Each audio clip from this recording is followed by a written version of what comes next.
Hi. So on Thursday, I had my third infusion of Enhertu, and I feel like this is going in a wrong direction right now. I mean, the tumor markers are dropping, and I'm loving that. I was afraid that this wasn't going to work for me because I was having trouble breathing.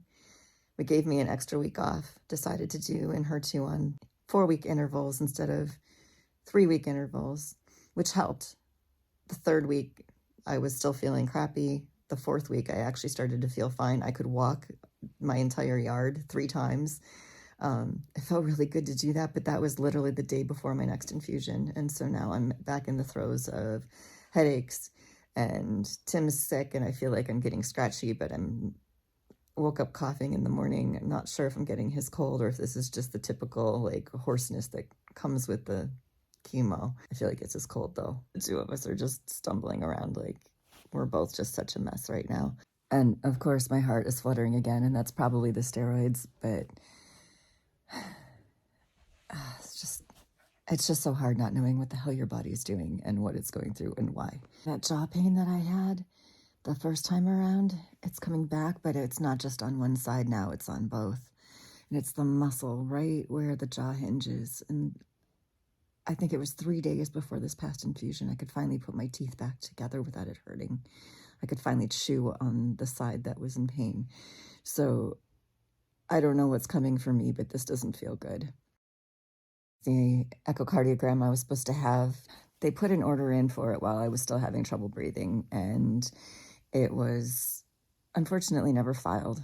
And so I didn't get the echocardiogram until 2 days before my infusion. And the problem with that is because we gave me the extra week off of Enhertu, I was actually breathing fine. So they didn't have any record of what was going on with me while I was having the trouble. So I got cleared for the infusion, but I was glad for that. But at the same time, I'm just like, I would have liked to have done that test at a point when it mattered. And now I've got the headaches back because I was supposed to get different anti-nausea, and that wasn't switched out. Enhertu causes the headaches, but the anti-nausea was notorious for it. So I'm really upset about that because I don't know if it's the Enhertu or if it's the anti-nausea. I did tell my nurse that it was supposed to be switched out, that I was willing to go through with it anyway. In addition to the drip with the anti-nausea and the steroids, I'm supposed to get a syringe full of a sister drug to ondansetron, which is also an anti-nausea, also causes headaches. When I told Tanya, my nurse, about this, she was like, I'm not giving this to you, which I'm so grateful. I have a killer headache now anyway, but at least it was one less thing to cause it. Did they at least lower the dose for Enhertu? Because that was supposed to happen too. And that dose was lowered, so I'm getting less now.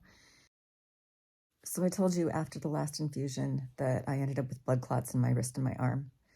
And they were just little pea-sized dots, rock hard and super painful. Well, now we have a new thing that happened. Tanya starts the Enhertu drip, and within 2 minutes, while we're still talking about the anti-nausea meds, all of a sudden I'm like, this burns so bad. And on the top of my hand, there was this bump forming, but it started to turn red, and that red dot was super small, probably a millimeter. And then within another minute, about a millimeter of a red rim formed around it, and then it started to spread through my vein.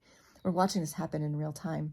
So Tanya slowed the drip down from, it was supposed to be over the course of 20 minutes. She slowed it down to an hour. And poor Tim is sick in the car. He doesn't want to come in the waiting room because he doesn't want to get people sick. And so he's struggling, I'm struggling. So I've tried in the past to leave the IV in for the following day for hydration. And then I go in for my Neulasta shot.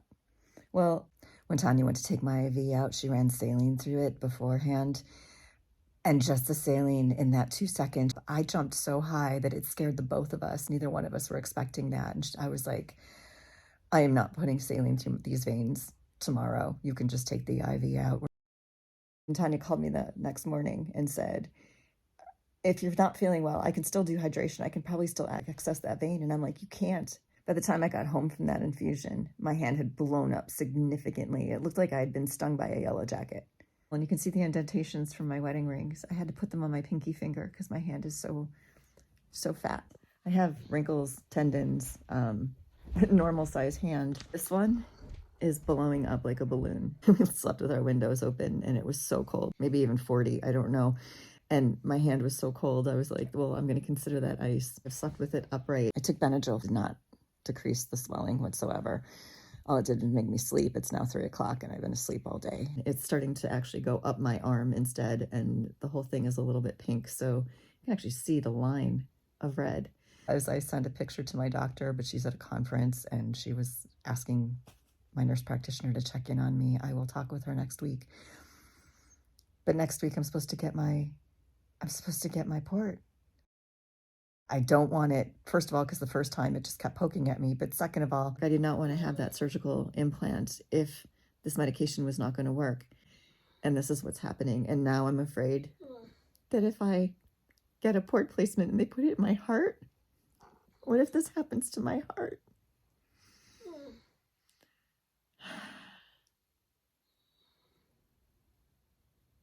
So I don't know. I mean, this medication is working. I've only had 3 infusions and now I'm just terrified to have the 4th, and I don't know. I don't know what to do. I have to let the dog out. That's what I have to do right now. Hey, Cranky, go outside. Anyway, hope you all are doing well, and I just wanted to give you an update. Hopefully I will have a better one for you soon.